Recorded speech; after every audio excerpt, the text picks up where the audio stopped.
Well, after our first real race of the season, I guess, or was that last week? I don't know. We'll look under the hood for all the happenings in Vegas, including the big breakthrough win for Josh Berry. We'll also talk some tires, some future of some racetracks, and look ahead to Homestead here as the season is well underway on 5 to go. Oh, yeah, we got that hot rod Lincoln warmed up, buddy. A pure V8 emanating heat as we cruise into springtime here. Welcome to episode 305 of the 5 to Go podcast. We've got it on GoPRN.com and Apple and Spotify. And if you somehow subjected yourself to watching us, you're on my YouTube channel here. Just search Doug Turnbull on YouTube, and it's not the one that makes guns. Welcome to the show. I am Doug Turnbull. Doug Fireball Turnbull is sometimes called, the co-host of this deal and part of the announcing team at Performance Racing Network. I was not part of the PRN crew this week at Las Vegas Motor Speedway, but they had quite fun to call, and a friend of the network, a really good friend actually with Alexis Erickson and Jordan Erickson, and Alexis works for PRN and the higher ups there.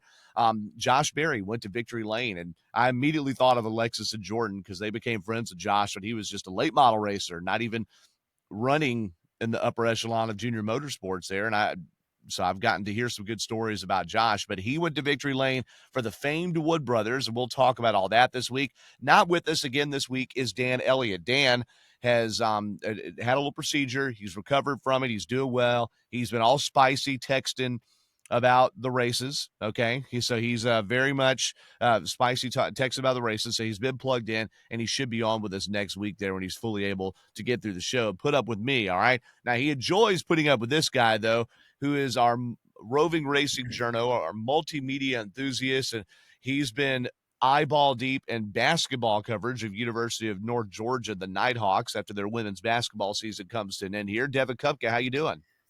Wish I could say I'm doing better this morning. North Georgia losing to Coker last night in the regional championship in Division II women's basketball in the Sweet 16, which is up in Dahlonega. So they were the second best team in the region behind us. And it was actually Coker's first time ever making the tournament for women's basketball. So they were really playing with house money there. And so they took down an overdog. Yeah. North Georgia, only 2 losses on the season, the whole year going into last night's game. Both losses actually came at home, and then the third loss came at home as well. So really a historic season for the North Georgia women's basketball program. Got to give a lot of credit to Buffy Burson and her crew there and the players on the team. And it's just not the way you wanted to end it, but it just kind of felt like one of those seasons, Doug, that the team just didn't – I know this sounds contradictory, but just didn't lose enough. Like, if you looked at our men's basketball program last year, they had some adversity in that season where they lost like 2 games in a row, which is a big deal at this level in collegiate sports because that can drop you a lot in the rankings. And it kind of did last year. And I felt like that gave them the edge a little bit in these tough environments. So – yeah. But, credit to Coker last night, and UNG had a terrific season, only 3 losses, one of their best seasons in program history. Wish we could see them go to Pittsburgh, but we'll see what they have in store next season. And that was also my last basketball game with athletics as well. So wow. Okay. Well, congratulations on a good career there. And I know that's going to set you up for something more. And we'll talk a little more deeper into March Madness because you're going to have some opportunities to help with the media side with the part of the March Madness tournament that's held here in Atlanta. So congratulations to you there. But that's why we're so proud of you, Devin. I know you sharpened those skills in basketball, and that's how you can bring the heat to our 5 to Go Facebook page. We put up those great videos there. So be sure to like us on Facebook and see Devin's beautiful face on Facebook. All right. Dare I say Stone Cold Fox. All right. Stone Cold Fox. We learned he is in Ryan Blaney territory now. No. Okay. All right. So we'll stop with all the compliments here. No one's as good looking as Dan Elliott, and we hope he's back soon. All right. So that's where it stops. All right. But look, we got big happenings in Las Vegas Motor Speedway. We saw Michael McDowell get the first pole ever for Spire Motorsports, which is not surprising to me, but I just didn't know that. I just didn't have that on my radar, I guess. I'm not surprised to see Michael McDowell win a pole, but Spire had never won one. They won a cup race 6 years ago with Justin Haley, but had never won a pole. Of course, that cup race win was one of those with a shrug next to it because it was the rain-shortened deal at Daytona. And maybe that set the table for first this weekend. While Kyle Larson became the first, what, Devin? You're the one that texted this to us during Sunday's race. He's the first driver this season to win multiple stages. So we've had a driver every stage, different driver every stage for every stage winner this year. So 8 different stage winners. Kyle Larson became the 9th different stage winner and then replicated the stage win in stage 2. yeah, and I just it's interesting. We've seen a lot of parity in the stage winners this year because you mentioned there are 8 different stage winners on the year. We didn't get a multi-time stage winner until the 5th race of the year at Las Vegas Motor Speedway. It's crazy, right? We saw Ryan Preece and Bubba Wallace winning stages at COTA. COTA, Circuit of the Americas, is going to give you that because you have these planned stage breaks, so you choose to get stage points or to pit, and those guys actually stayed out and got playoff points. Atlanta is going to reward certain things, right? Josh Berry actually won a stage at Atlanta. Now, I got to say, I know why we call them stage wins, but isn't anybody that wins a race the stage 3 winner? I'm just saying. We never talk about stage 3. That's just the results of the race. But technically, Christopher Bell has 3 stage wins. All right, but anyway, it's not stage wins because they're race wins, and that's Remember 5 the playoff stage points. win trophies they had like Boy, for like a week? Atlanta did that, and then I think they're like, "Come on, let's not," And I mean, I get it. If you're Atlanta, try to get something unique and make some headlines. It didn't work out, but as this race played on, what we saw, and we're not going to try to sketch out all of the pit strategy. I'll be honest, I had to watch most of the race back. I had to go watch highlights, and I listened to. There's a new NASCAR post race show. Have you watched this, Devin? I actually ran into it on Sunday night a little bit, and I watched Same the end of here. it. I And feel like it hasn't been publicized enough if it's been going on each race, but it's Steve Letarte and Dylan Welch.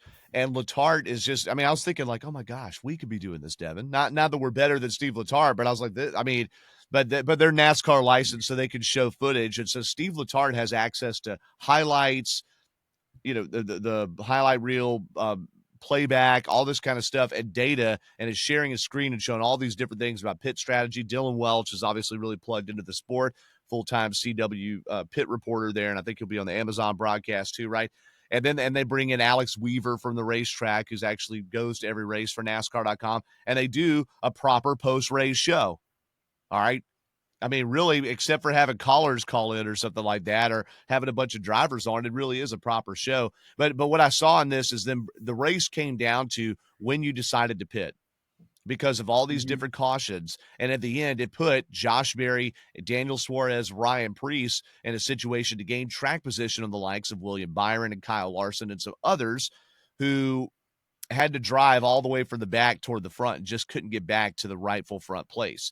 Dev, you're about to say something there when I was talking post-race show, but this race was a cornucopia of pit strategy and pit mistakes. So what were you seeing there Sunday and in the coverage and everything?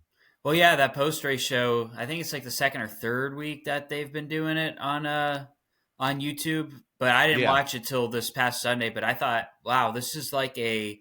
I know it's not like a professional like studio type show, but it's a different type of thing. Like it's kind of like adapting to the modern internet culture in a way, it sure is. and You and don't how a need to lot of the have a shows are done. studio and be at the racetrack. You need to have access to the information and expertise. But it was really Yeah. insightful though. It was really insightful, and I thought it was last 15 minutes I saw was like, oh wow, that's actually really good. And I replayed a little bit of the beginning too, but I thought it was really insightful because I like because Letard had the chart up for Barry. He was like, okay, this is the point where he shouldn't have where they I think they stayed out or no, they pitted early and then they were able to regain all the track Yeah, position, and then everybody pit, and then that's basically how he won the race. But I thought that was exactly. really cool that we could see that on the line chart that oh okay he pitted here, but everybody else pitted there, and that's what really won him the race. So It showed that those line charts show where they're running at any point in the race. And what is unfortunate is, say, a Kyle Larson who won the first 2 stages, led 61 laps, most on the day, is they went with what a leader would decide, which is you make the most conservative decisions and then deal with the results because if you're not in a position to take a risk. You're not trying to risk to get quote, cheap track position. Now, that being said, Josh Berry, especially out of the top 3 finishers I've already mentioned, was a fast hot rod all day. 5th to 8th place car, maybe sometimes better all day. He started the race 7th. It was not a cheap win. And the amount of racing, and here's the deal. Here's how you know Josh Berry, this isn't cheap also. How Josh Berry and Daniel Suarez raced each other on that restart with about 20 or so laps to go. He went out and got the win. What did you? We have seen in the Xfinity Series. Let's go back now. We've heard the stories. Josh Berry, late model racer. He's won all these races. He got tiny, shots of espresso, not even cups of coffee, in the Xfinity Series of Dale Jr.'s team that have an open race and a standalone situation for the number 5 Xfinity car. Put Josh Berry in, okay, but he never had the backing. And then they took a chance on him. Sam Mayer was not yet 18 until halfway through the 2021 season. They tabbed Josh Berry to drive that car. I guess that was the 8 car at that time. They tabbed Josh Berry to drive the 8 car, and he goes and wins Martinsville.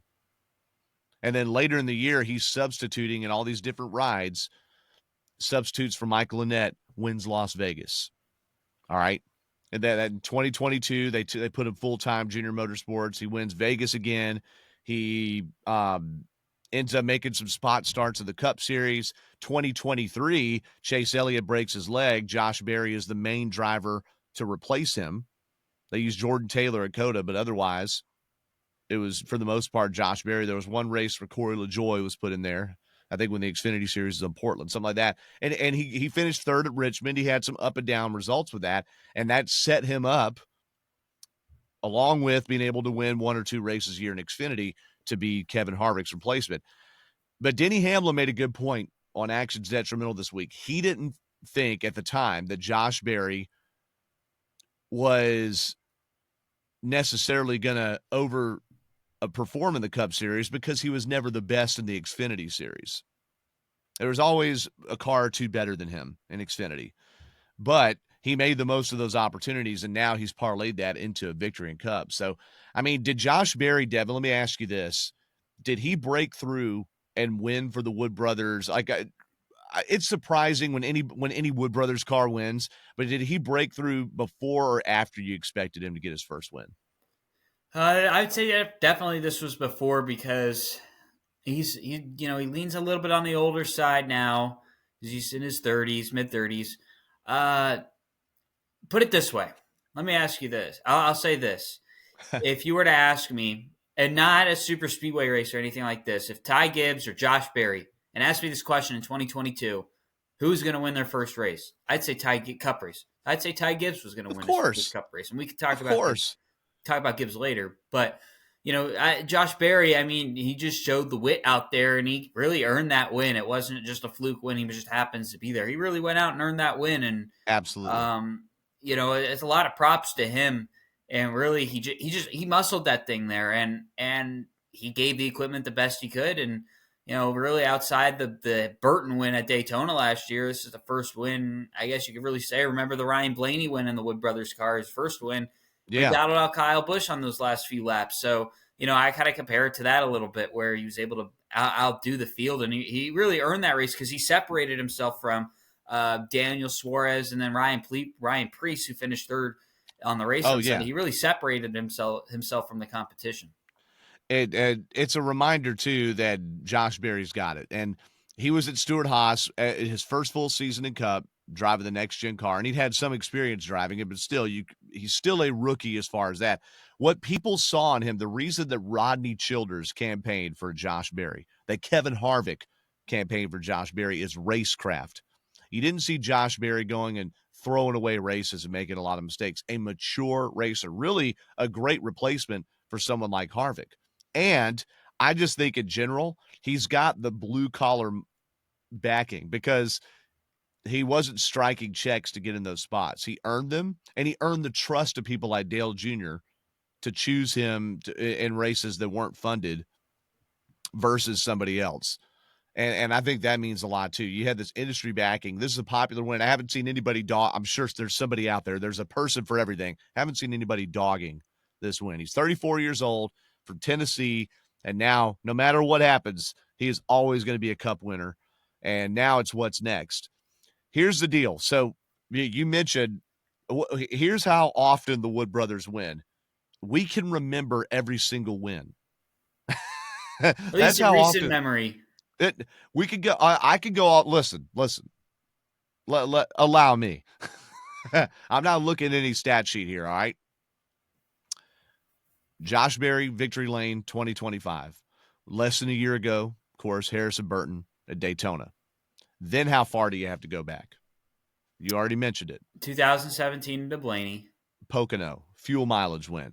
Then how far do you have to go back? 2011 Trevor Bayne. Daytona 500, a magical win. Then how far do you have to go back? That I don't know. Exactly. So there was a point where they were part-time for those Blaney years. All right. There was a point where they went part-time. Actually, they were part-time in the Trevor Bayne era too. They were a part-time. Yeah, they were a part-time team in the Trevor Bayne era too. All right. They were a part-time team that won the Daytona 500. Bill Elliott drove for the Wood brothers before Trevor Bayne. All right. Ken Schrader drove for the Wood, and John Wood drove for the Wood brothers in that same era. All right.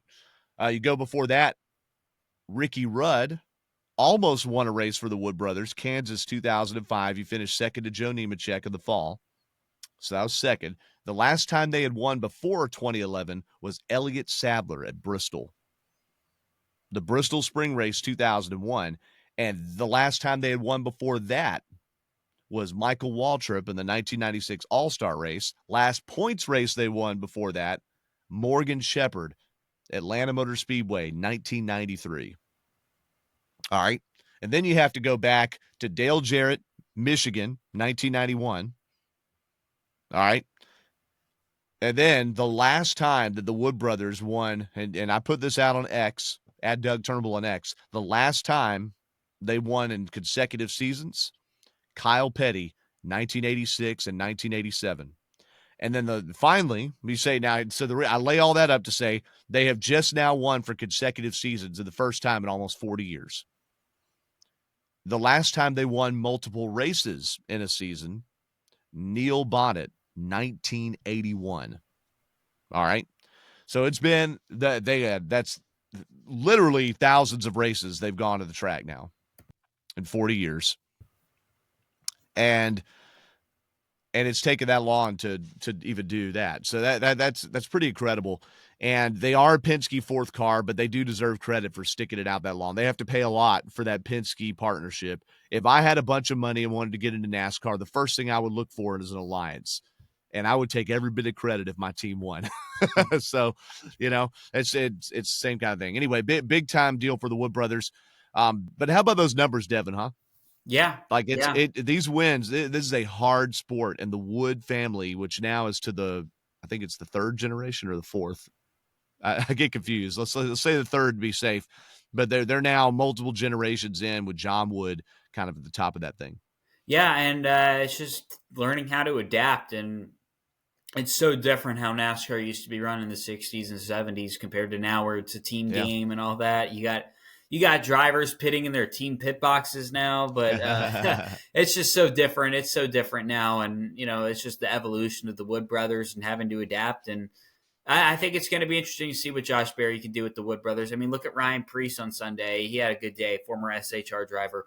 Chase Briscoe was able to get himself back, I think, on the lead lap by the end of the race. So that's one. He was 4 laps down at one point and finished 17th on the lead lap. Yet another story of somebody multiple laps down who just survives the attrition like Michael McDowell did 6 laps down at Atlanta and ends up with a decent finish. Yeah, and Noah Gragson, before he had any trouble on Sunday, I mean, he's kind of shown some stuff in that car as well. So, we're seeing that boost from leaving SHR and going to a new team for most of these drivers so far.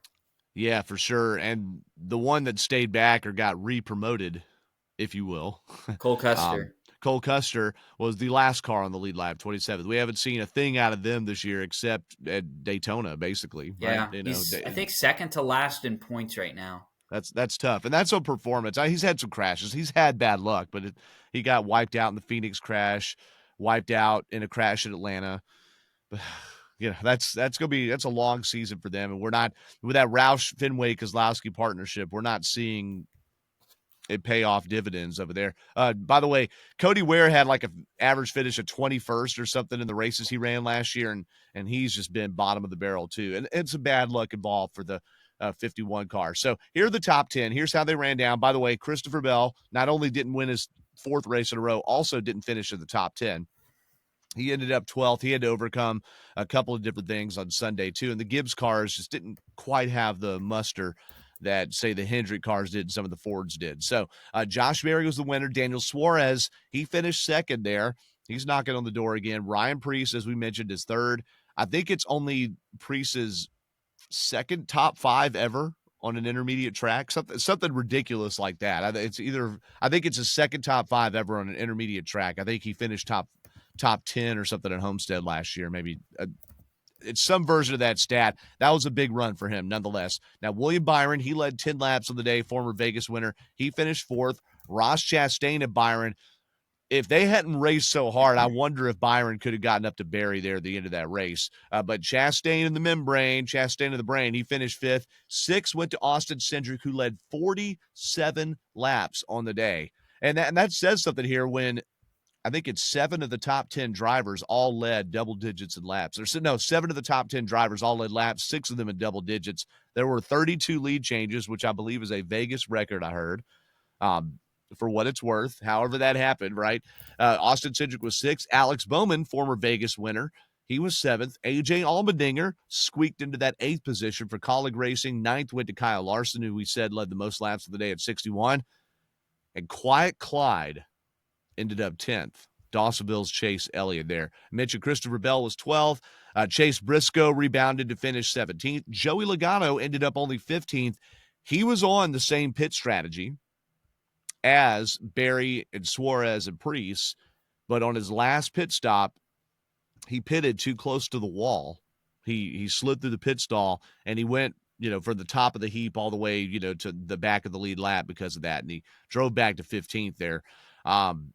Riley Herbst ended up 19th. He finished 17th in the first 3 races and then crashed in Phoenix. He's back to 19th, so he's almost back to the top. Tyler Reddick had the fastest lap of the day, but he finished 24th. He had some issues there. I actually forgot what happened to him, but he had something that put him back, and it wasn't just pit strategy. Did you see what happened to Tyler Reddick, Devin?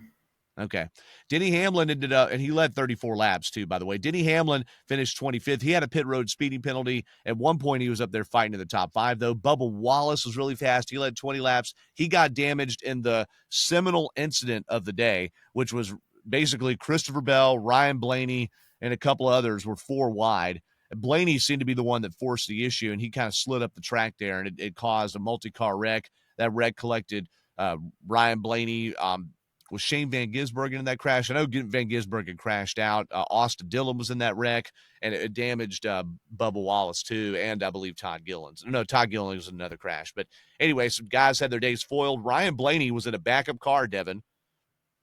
He's had kind of some bad luck this year. He's down to 7th in points, but he was at a backup car. He had a really long pit stop at one point.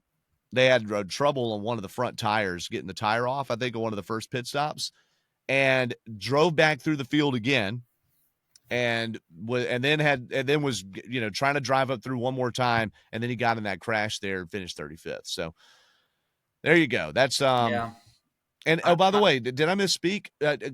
Austin Cindric won stage 1, not Kyle Larson. So Kyle Larson had won a stage in another race. I'm sorry about that. Austin Cindric won stage 1. Kyle Larson became the 9th different race winner of this, or that Kyle Larson became the first repeat race winner of the year in stage 2. So let me correct that. You want to see the tales of 2 opposite days? Look at Chase Elliott and Kyle Busch. I mean, out of any of the drivers this weekend, Kyle Busch was the biggest loser out of anybody. Had a speeding penalty early in the race, was running up front, qualified really well. Had a speeding penalty, set him back behind the 8 ball, started getting positions throughout the race, and made it to, I think, maybe top 15, maybe cracked the top 10 again. I'm not sure. But that happened, and then goes down pit road, tire falls off, hits the wall, and he's pretty much done for the day. Well, no, he goes back to the garage, comes back out, but multiple laps down, loses 9 spots in the point standings, and it would be out if the playoffs began now. He'd be out of the playoffs. So Yeah. I don't. It's early in the season, but all that work you saw early in the season to have those 3 consecutive top tens, just right now, just poof, right out of the window Well, it right shows now. how tight the points are. In fact, let's look at that, and then we'll talk about those pit road foibles because there were many on Sunday. All right, so William Byron leads the standings, and we care about the traditional standings because the top 10 finishers of regular season points get playoff bonus points, right? And we saw last year Kyle Larson and Tyler Reddick ended up right next to each other on that. So William Byron, he leads Christopher Bell by a healthy 29 points. And again, that's because William Byron still has 31 more stage points, right? 31 more stage points than Christopher Bell does. He's got 58 stage points to Christopher Bell's 27, and he leads the standings by 29 points. I mean, there's your difference right there, okay? Tyler Reddick and Chase Elliott are tied for third in the standings. Reddick has the nod because he's got more top 5 finishes, so they're tied for third. So that's minus 48, and then you've got just 3 points behind them, Alex Bowman. 4 points behind Alex Bowman is Kyle Larson. So you've got Hendrick cars, 4 of them in the top 6 of the points, and the top 6 are only spread by 55 markers. Ryan Blaney lost 3 positions, but he's only minus 64 out of the lead in the standings there. And then just 7 points behind him is Joey Logano. Just 3 points behind Logano, ninth, Chris Buescher. Just 5 points behind him, Ross Chastain. So the point is, that's just the top 10 in points. If you have a really good or a really bad day, everything is so sandwiched together. Think how Austin Cindric feels, okay? Because Austin Cindric got 50 points taken away for his hijinks in COTA, and he had a decent finish on Sunday, had good stage points, won a stage. He went up 11 spots in the standings from 32nd to 21st. That's kind of fun to watch this time of year. And then some of the guys that are cooking in the cellar here, Todd Gilliland lost 7 spots on Sunday, but 24th in points. Zane Smith, he was invisible Sunday, wasn't down to 29th. Brad Keselowski gained 3 spots up to 30th.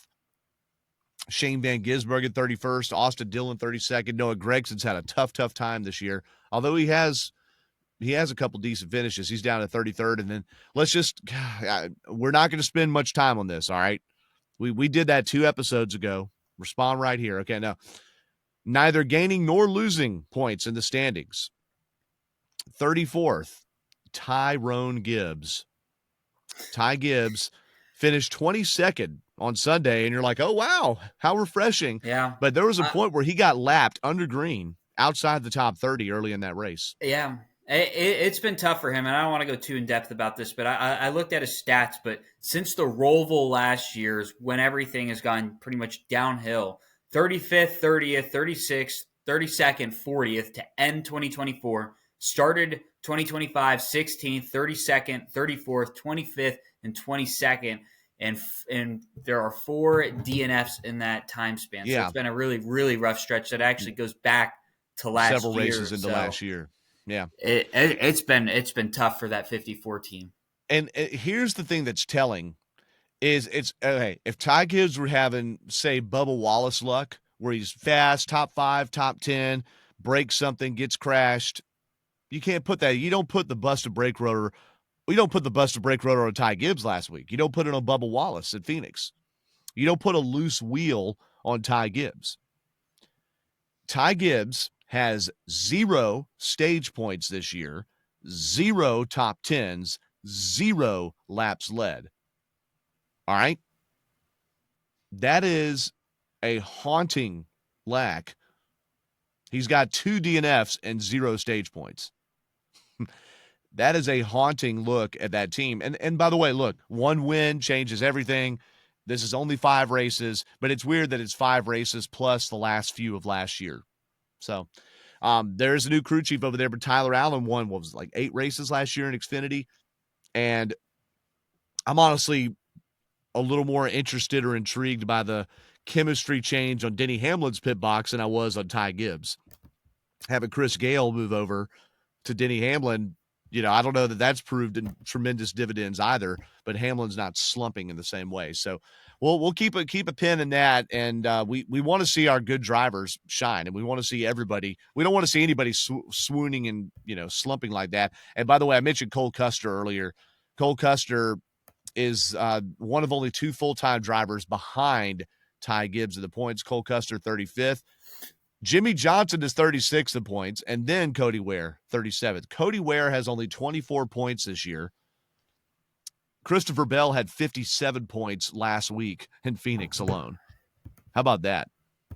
And you're doing some math there, Devin. I am doing some math. It's about Gibbs here. So All he's right, let's hear it. gained at the end, the last 5 races of 2024, gained only 25 points. So let's just say we were to add those in now, 25 points. That would put him up to 81, which would be 27th in the point standings right now, if you were to add the last 5 races from last year. Wow. So if he ran 5 more races than everybody with the crappy results, he would be between Ty Dillon and Riley Herbst in points. Yep. Whew. That's tough. That's tough. That's some math. Respond right here. All right. Hey, but we're not wishing, we're not trying to pile on or wish anything bad. We know what Ty Gibbs' ability is, and the team obviously saw something afoot last year by making this change. That was as much about Ty Gibbs as it was Denny Hamlin. So, all right, well, let's move on from that. Now, we saw a bunch of penalties on pit road. I'm going to pull up the J-Ski penalty report, but I think the number I heard was 41 different penalties. And was it 3 loose wheels, Devin? 2 of them actually got loose, and then there was the Christopher Bell one where they tightened it in another pit stall. What do you think we were seeing there? Do you have any kind of inkling for what you thought you may have been seeing? Yeah, like, it was just why it might have gone that way. Pit road problems. It seemed like it was like a disease or something on Sunday, because there was a multitude of them. Drivers speeding on pit road. That was a story early on. I think I mentioned Kyle Busch, Chase Elliott. He had to come back, finish 10th, had a speeding penalty as well. It just felt like and I think Hamlin might have had a speeding penalty at some point. Entering pit road. So, there was just penalties, and then pit crews, the loose wheels. You had Kyle Busch's wheel come off. Chase Briscoe's wheel came off, and a couple cut tires, and Christopher Bell having a loose wheel. So it was just kind of, pit road woes on Sunday. It was not a good day for a lot of these pit crews, and just so much problems on pit road this weekend. And now if you look at the penalty report, you're going to see a bunch of teams pitting before pit road was open. All right. Now that's strategic. People strategically pit before pit road is open to fix damage or just to make big adjustments. They know that the only penalty is tail end of the longest line. All right.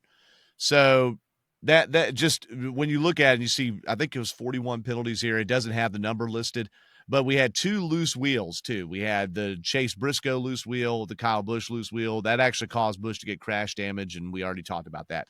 I was hearing Steve Letarte say on that NASCAR post-race show on YouTube that's done by NASCAR Productions, he said that he thinks that this being the first race of the year without a wild card element, road courses, the driver can make up and lose a lot of ground on so many different places.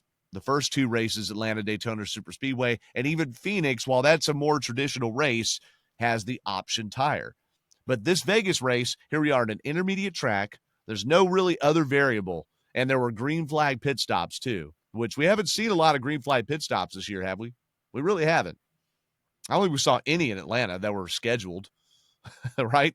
So just you combine those elements, and it puts a lot more pressure on the pit crew to do these 4-tire stops now in under 9 seconds. The competitive ones are under 9 seconds. And he just said that this is the first time to really strut up and show up, and there are a lot of pressure on the pit crews, and that's when things go boom in the night. So, I mean, I think there's some credence to that, Dev. I mean, do you have any theories yourself, or have you, in the reading and listening you've done? I think this was probably the least, I don't know, outside of Coda, but that's like a road course.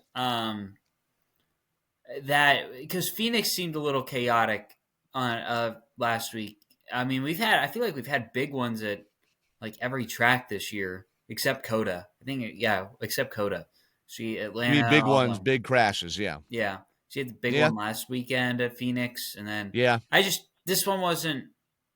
It did come down to, because the pressure was on the pit crews this weekend, really, because it's like, all right, we might have some green flag pit stops here, and that's what kind of made the difference. And tire wear played a big role into that. And we've got some tracks coming up. You got Martinsville. I mean, Bristol. We'll see what they have in store. It's just about a month from now, a little less than a month from now. So you got Homestead, Homestead, Miami this weekend. tires, so tires you have. I mean, you cannot ever not pit at Homestead.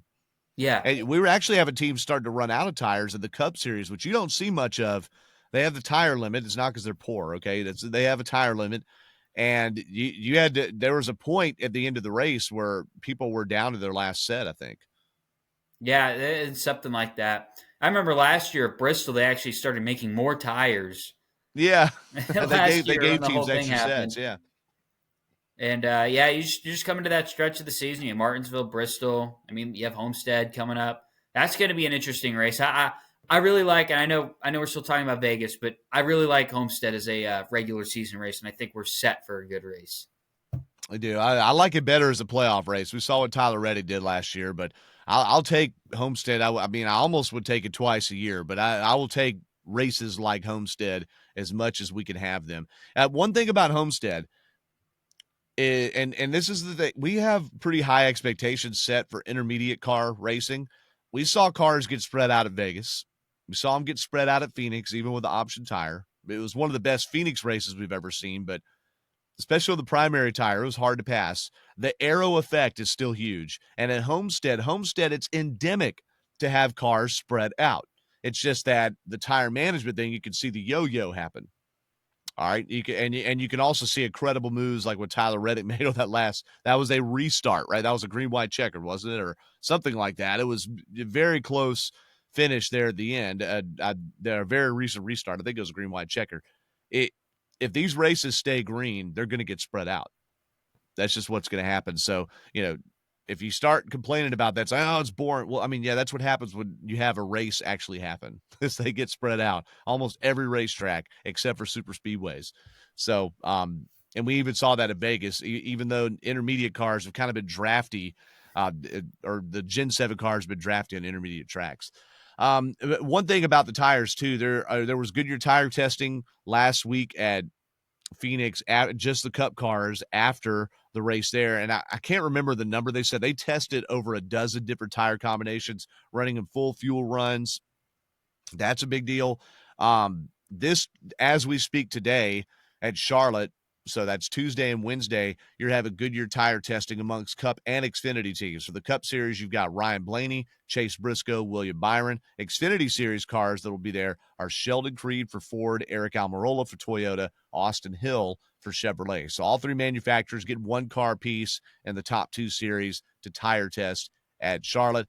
I think, Devin, we said this before the show, talking to each other. I think that tires are going to be the biggest competition story this year. They're not making tweaks to the Gen 7 car, it doesn't seem like.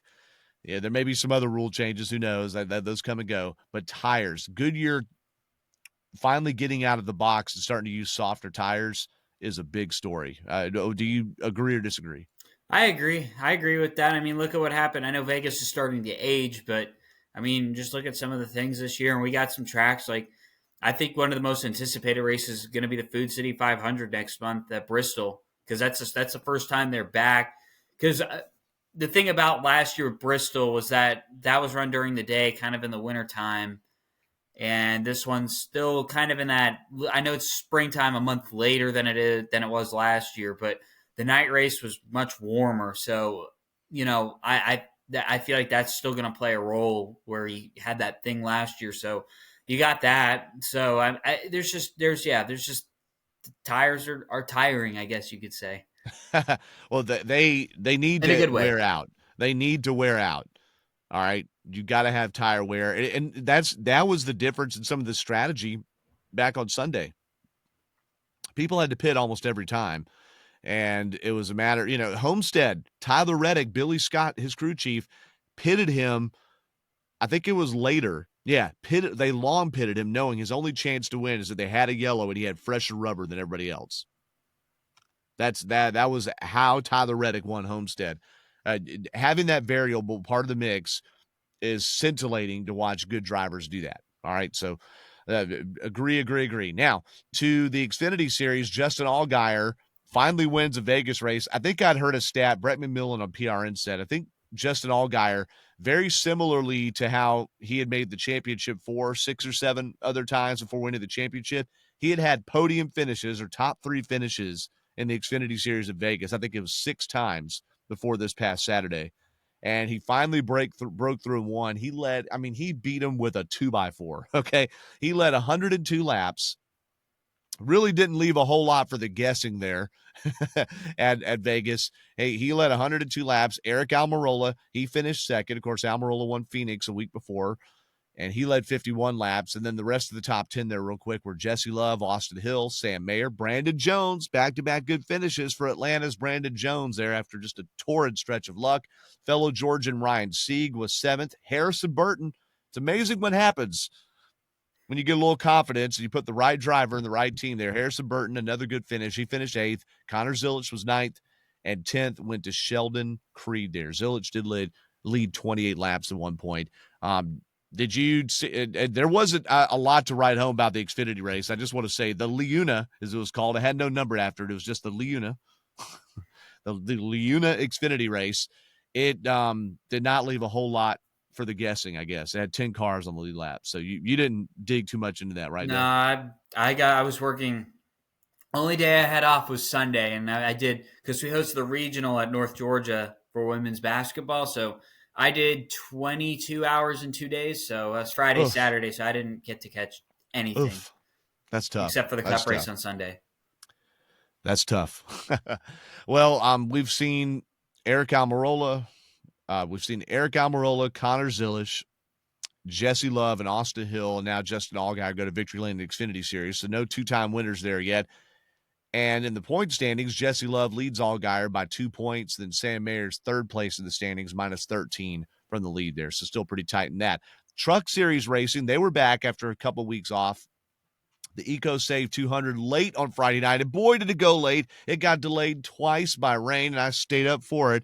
All right, that's a bachelor weekend there. My wife, Momo, was out of town in Spain, so I was all for it. I mean, may have dozed off a little bit in stage 2, but I was there. And the Truck Series race was won by Corey Heim. Best truck. Best truck won the best race. He's now won 2 of the 3 races this year. Kyle Busch won at Atlanta a few weeks ago. Corey Heim was first. Grant Enfinger tried to give him a run. He finished second. Tanner Gray was third.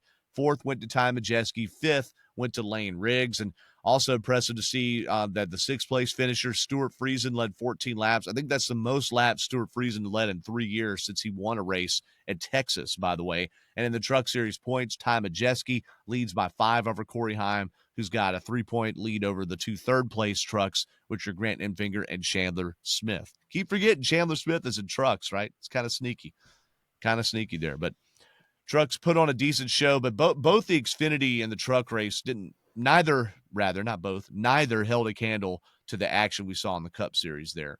It's good to see the top series be the most exciting one on the track, right? Yeah, no, it is. And that was always the discussion for a long time. That was the Truck Series better than the Cup Series, Xfinity. A bit more Xfinity lately over the past few years. Oh, is Xfinity better than the Cup Series? So that's good. Yeah. That's a good thing. Yeah, for sure. We'll stay out west before we head back east, all right?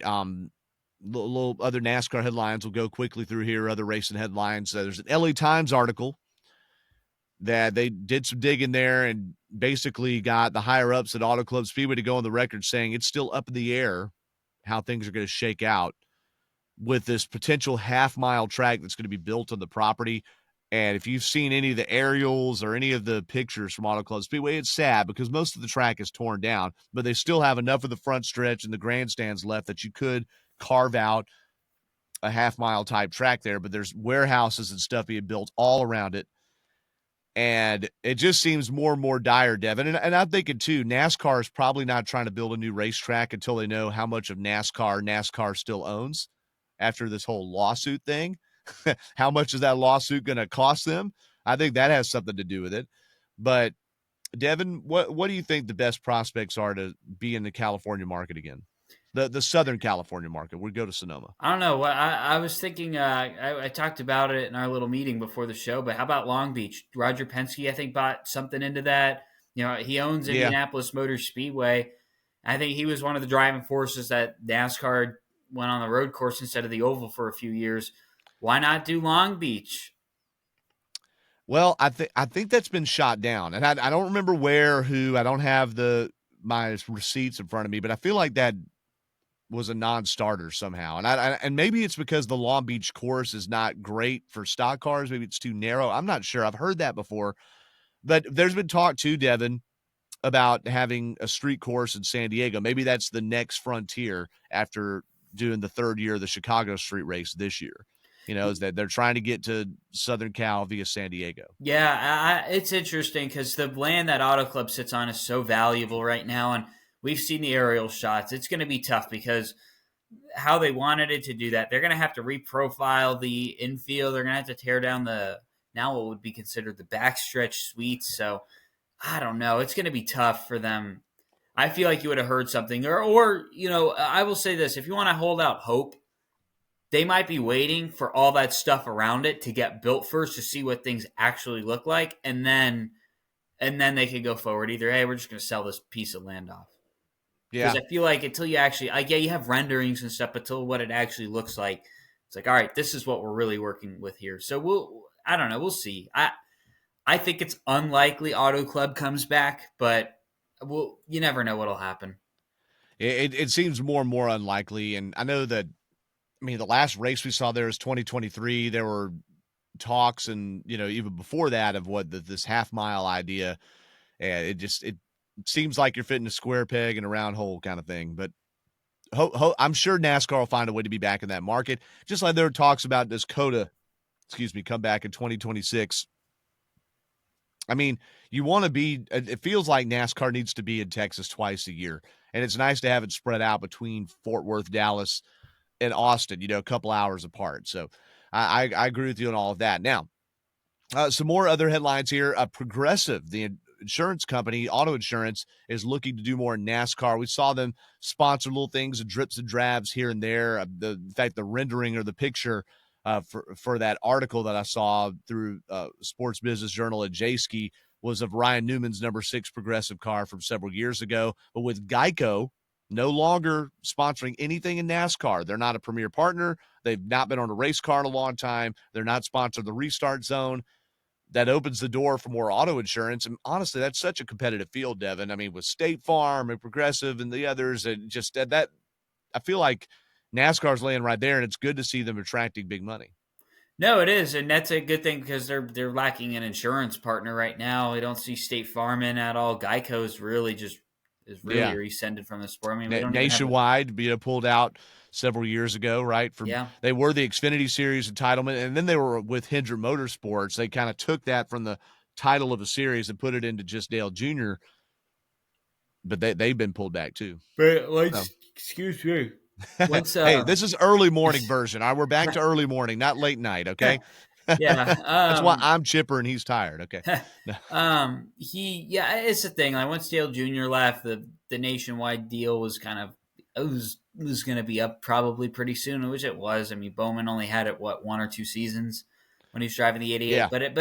it's good to see an insurance partner, Progressive. We see them sponsor a lot on the NBC side of things. Now, I don't know if that's an overall deal because they sponsor a lot of the NFL stuff as well, especially when it gets to the postseason. That's a Or good maybe point. it might be a package deal, but Progressive has been like it's been the NASCAR America Progressive post race show on Yeah, for NBC sure. for a long time. So And remember, there was a while that Aflac was really involved too, and all over Carl Edwards cars and things like that. So yeah, I agree with you. It would be nice. It's just good to see NASCAR starting to attract more blue chip companies again. The sport is climbing a little bit in the zeitgeist, so to speak, and that's good. The By the way, later on today, by the time you hear this news might have already been announced, but I heard Denny Hamlin say on Actions Detrimental this week that there's a big partner announcement for him at Joe Gibbs Racing. And what he said is he didn't say the name. He was going to save that for the announcement, but he said you're going to see a lot more consistency on the 11 car. So that's going to be good because this year you've seen Yahoo on the car twice, National Debt Relief twice, and then AMPM, I think, got announced as a sponsor. Maybe there was one other that was on the car this year. I'm forgetting someone, but you haven't seen a whole lot going on there. So it would be good to get that going again. All right. Kyle Busch was in the Xfinity Series booth as a commentator, and later in the High Limit Series, the Dirt Series Kyle Larson owns, as a commentator, and he got rave reviews, Devin. And I will only watch the beginning of that race, and then I had it on PRN as well when I was in the car driving later Saturday. But on TV, by the way, PRN had Ross Chastain on. He is always good, so good on the radio. Kyle Busch, though, as a TV commentator, Dev, did a really good job. And multiple platforms heard say that when he's done driving, that could be a thing for him. And I got to say, that's kind of surprising to me. Yeah, it kind of is, because he doesn't come off as the, I guess for TV, he comes off a little too rough. I don't know. He's not Mr. Personality-wise. Congeniality. But neither was Kevin Harvick. Harvick had sharp elbows with the media, and then he gets in the booth, but he has that don't GAF, and where they're not afraid to say certain things, and it really comes off well. And those guys are future Hall of Famers. But Kyle Busch was very insightful and talked specifically about the Xfinity car, the Xfinity platform. And just it came off well. So hopefully on the races, Parker Kligerman, he took his place because Kligerman was running the 12 Hours of Sebring in IMSA, running a Lamborghini. So that's where Kyle Busch entered. But for any other times that Kligerman or Jamie McMurray has to miss, I'm all about having Kyle Busch there on the CW. By the way, in Atlanta, and by the way, go Braves. I've got a Braves hat on. I love the Braves, but baseball in Atlanta is more important than NASCAR's second tier series. It's just true. And Peachtree Sports Network, or Peachtree TV, which is the carrier of the CW in Atlanta, Channel 17, they are making a big deal about actually broadcasting some Braves games this year. So they had Braves spring training game on. They played 2 Braves games in one day. So this is like split squad. It's not, but that's what preempted the Xfinity race. However, what's interesting, Devin, is Peachtree Sports Network, or Channel 17-2 in Atlanta, is available on my Fubo carrier, but 17-1 is not. I'd have to use the rabbit ears. So I wasn't complaining too much about that move because I could actually watch it on my normal streaming. But pretty much anybody that had the CW otherwise should have been able to just flip one channel over and see the Xfinity race. Yes, we're NASCAR partial. We want them to always be number one, but local TV is going to local TV. All right. Yeah, I wonder, because the CW in the pecking order, because you obviously have the 4 major networks. You have Fox, ABC, NBC, CBS, and Fox Sports, ESPN for ABC, CBS Sports for CBS, NBC Sports for NBC. A lot of these deals, CW is kind of lower on that pecking order. So I wonder what this deal is. Like, yes, NASCAR is on the CW, but how many of these? Because I just feel like the repercussions for a lot of these affiliates, especially on the CW side of things, I don't feel like could potentially be as severe or anything like that as a Fox, CBS, NBC, or ABC affiliate. Cutting away. Yeah. Yeah, that's. I mean, I think it's going to be a lot more controlled by local, and as we saw, that means local can make more mistakes. And here in Atlanta, that's what happened during the last lap of the Xfinity race, right, where they cut to a commercial before the pregame of the Hawks. But again, Peachtree TV here is making a big deal about being able to broadcast local sports teams, and the Hawks and the Braves do mean more to the average Atlanta sports fan than the NASCAR Xfinity Series does, even though the Xfinity Series gets over 1 million viewers a week and all that. So I know ahead. it's local market, but I feel like you could make an argument about between some people are going to disagree with me on this one. No, the Hawks and the NASCAR. Braves is different because Braves gets a heck of a lot more reach, in my opinion. I agree. Than I agree where you're going. Hawks do. Yeah, I agree. More than the Xfinity Series. It was a grave mistake because you weren't cutting to the start of a Hawks game. You were cutting to the start of the pregame show. Yeah. It was streaming and all these different deals. But this is why I think it's so paramount, and I just don't know where the disconnect is, that CW should have this streaming on their app.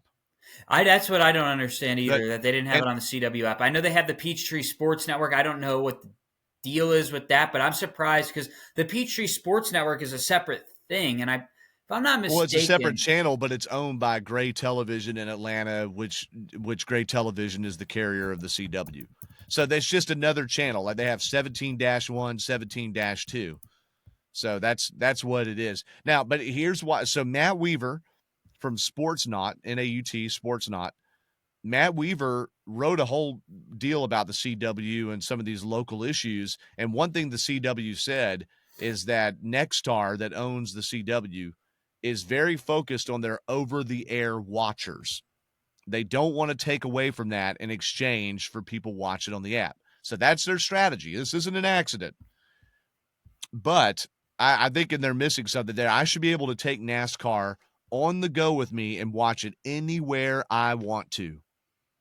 And if you're confining me to my television set, we've got a problem. All right. Because I can't get the regular CW on my Fubo carrier personally. Some people can't. So now, Dev, did you look something up or? Yeah, a company I used to do some work for years ago. I know they had some involvement with it, so I was just looking at like what type of involvement, if it was like, but it's a Gotcha. separate thing. It's a separate thing. Gotcha. All right, so we'll wrap up on that now. Also, too, before we get to Homestead, Formula One, Devin, your favorite. Yes. It started their season, Melbourne, Australia. Lando Norris won the pole, won the race, but it was you got to love it, Dev. They basically were in and out of rain the whole time. 20 cars on the grid, 6 rookies starting this year. A lot of drivers lost their jobs after last season. No one retired. No one retired. A lot of drivers lost their jobs. 6 rookies on the grid. One of them, Isaac Hajar for Racing Bulls, crashed on the formation lap in the rain. Never run a Formula One race before. Out. And then you saw by the end of it, I think it was 4 rookies that had crashed, but it was Lando Norris went to victory lane there. He held off a charging Max Verstappen in the wet. It was very exciting. What I did Saturday is I got invited to an engagement party. That's how I missed most of the Xfinity race. Came home, took a nap, slept for like 9 to 11. And as the storms were rolling in, I woke up, turned on the TV, power never went out, watched F1 12 to 2, went back to bed. It was a nice evening there. It's amazing what happens in my house when Momo's out of town, okay? A lot of NASCAR, a lot of racing, a lot of F1. So, but Lando Norris went to victory lane there. And I have a coworker who literally watched his first F1 race, and he was hooked. And I'm like, hey, buddy, they're not all like that, okay? I'm like, they're spread out. It's like a big deal when there's a pass for 6th place. And I was explaining the difference between that and NASCAR, trying to talk them into watching NASCAR there. So F1's underway. They'll be in China next. Now we go to Homestead for NASCAR. I didn't even stop for you to comment, Devin, because I know you got nothing to say. Am I? Yeah, okay. China. China. But also, too, I watched all of Drive to Survive this week. A great, and I'm not ever rooting for my wife to be out of town, but it opened up the door for me to just do nothing but watch cars going on circuits. And I watched all of Drive to Survive, and boy, that is a melodrama. There's a lot of clever editing in that, but if only NASCAR would have released their version, the Full Throttle or whatever it's called, NASCAR Full Speed, right? Isn't it Full Speed? If only they had released it before the effing season started. What are we doing? And maybe that was delayed by some of that 2311 stuff. But Has that just not released yet? no, it's not released. Formula One released theirs a week before their season started. Most of the people that watch Drive to Survive never watched Formula One. And what was airing as a commercial on Netflix, I have the Netflix with ads in it. Every one of them. ESPN, Melbourne Grand Prix, Saturday, da-da-da-da-da. By the way, Netflix is expected to take over that contract. I know. Yeah, they're going to tie it even more. That's huge. Yeah, I mean, you're giving up something, but ESPN, I don't know. That's going to be amazing to see if that happens or not. I'm all for it. Because F1 wants to double the media rights here, and I don't know if ESPN is going to want to do that. Considering ESPN can't sell any commercials during it, I think that's going to be a problem. So, but Drive to Survive, definitely not for the racing purist, but it's good reality TV. I'll just put it that way. It's just it's cleverly edited. Hey, real quick, looking back here, so Homestead, I keep forgetting they don't race there twice a year. So the last 2 winners at Homestead, well, let's look back. The last 5 winners at Homestead, Denny Hamlin in 2020. Almost forgot about that. William Byron, one of his that was second win of his career early in 2021, Kyle Larson in the playoffs in 2022, Christopher Bell in 2023, and Tyler Reddick in 2024. We don't have any wild cards here in this race. And looking at Homestead, just who did well in that race a year ago. Of course, we saw Tyler Reddick. He kind of came back. He led 97 laps in that race. He made that amazing pass on both Ryan Blaney and Denny Hamlin, who finished second and third. Just incredible finish. Christopher Bell was fourth in that race. Chase Elliott led 81 laps in the fall. I forgot about that. He finished fifth. William Byron was sixth there. Just looking down the running order, really no one else led a noticeable amount of laps in that race. So I would think just we're starting to see, even though there's the Josh Berries that are going to victory lane and things like that, this race is going to reward those top teams.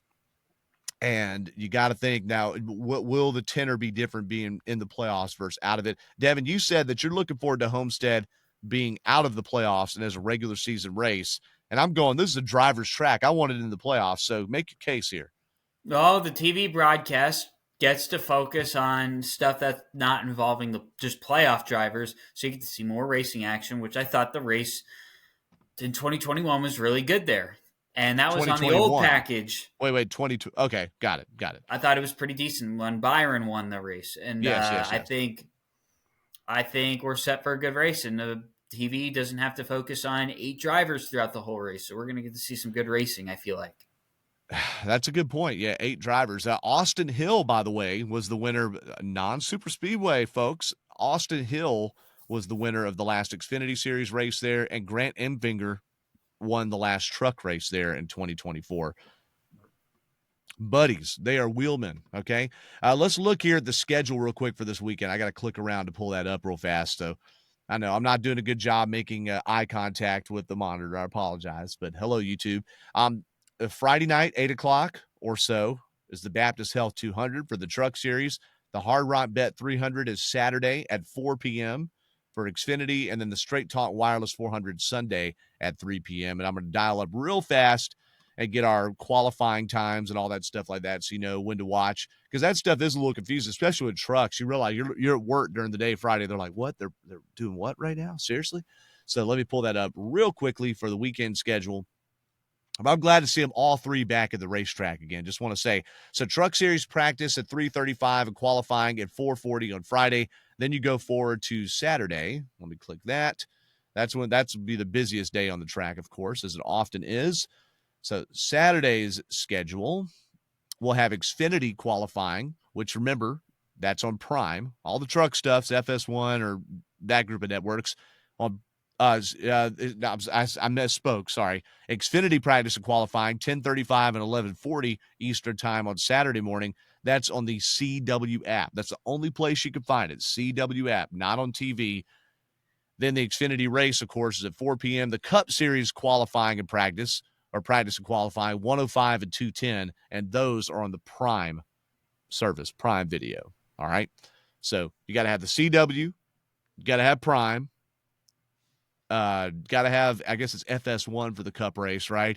Got to have FS1 for the trucks. Kind of all over the place there. Devin, do you have a notepad or something sketched out where you know where you can watch all these things? How do you keep track? You call the NASCAR hotline. That's one thing you can do. Of all things, they have a hotline that you could call. I know that's crazy, man. Yeah, I mean, it's nice, but does anybody call that? Yeah, I'll be covering baseball. Not covering. I'll be working baseball this weekend, so it's going to interfere with those practice and qualifying. What time's the truck race on Friday? The actual race is at 8 p.m. The practice and qualifying are like 3:35 and 4 something. I'm probably going to miss half the truck race, and then we'll see about Xfinity. Yeah. But yeah. So, but if you're a Cup Series driver and team, it's nice to not have even anything in the morning on Saturday. Oh, yeah. You're really, like, if you're a driver, you don't have to be butt in the race car till 1:05 p.m. And you're back on Eastern time. It probably means, a lot of them are going to come down Friday, I guess, but it technically means you could fly in early Saturday, if you wanted to. So it gives time to do something with the family, and then you're done by 3 p.m. And if you don't have Xfinity commitments, especially if the garage is only open for Saturday and Sunday, then it's really like a nice, which I can check. But it's really nice if that's the case. Not sure how great it is for the fans or not, but I know as just somebody working in the sport, I liked knowing what the limits were, and not being drawn out for things. The lack of practice, though, I think hurts, especially when you have new drivers like we talked about Catherine Legg last week. That lack of practice hurts in that sense, right? You're kind of Yeah. stuck with what you're stuck with. The Cup race is on FS1. We're back to MRN having all three races as well on radio, and of course those are also on Sirius XM. All right, so look, we did the ins and outs of Vegas, the upset, Josh Berry rags to riches win for the Wood Brothers. The Wood Brothers first consecutive seasons of winning in almost 40 years. All right. Some of the craziness on pit road, the loose wheels, things like that. And of course, those loose wheels will end up being crew member suspensions for both of those teams. The fact that Chase Briscoe came back for being 4 laps down after all that to finish on the lead lap was a big story. And then, of course, we talked about Goodyear tire testing, the future of NASCAR in Southern California, looked ahead to Homestead, and I even managed to squeeze in F1 when Devin wasn't looking. And now we come to the end of the show. 5 to go. Final thoughts here. Dev, what you got? My final thought is 40 years ago yesterday, Bill Elliott won his first Cup race at Atlanta Motor Speedway, and that's going along with the theme of the 40th anniversary of the Winston Million year. How about it? That's good. That's good. So not his first ever Cup race, period, because I was in 1983 at Riverside. Yeah, it was his first win at Atlanta. First home track win. That's big, yeah. In 1985, there was a lot of first everythings and second everythings too. They were all over the track. That number 9 Melling team was the Elliott family team. Hey, and I want to say as a final thought, I was just saying how I love the shorter schedule, but here's one thing I miss from those longer practices. When the cars and trucks practice now, they're backed up into their pit stalls or into assigned areas on pit road. And they have the generator and the warmer and all that stuff behind them. And they're not in their garage stalls.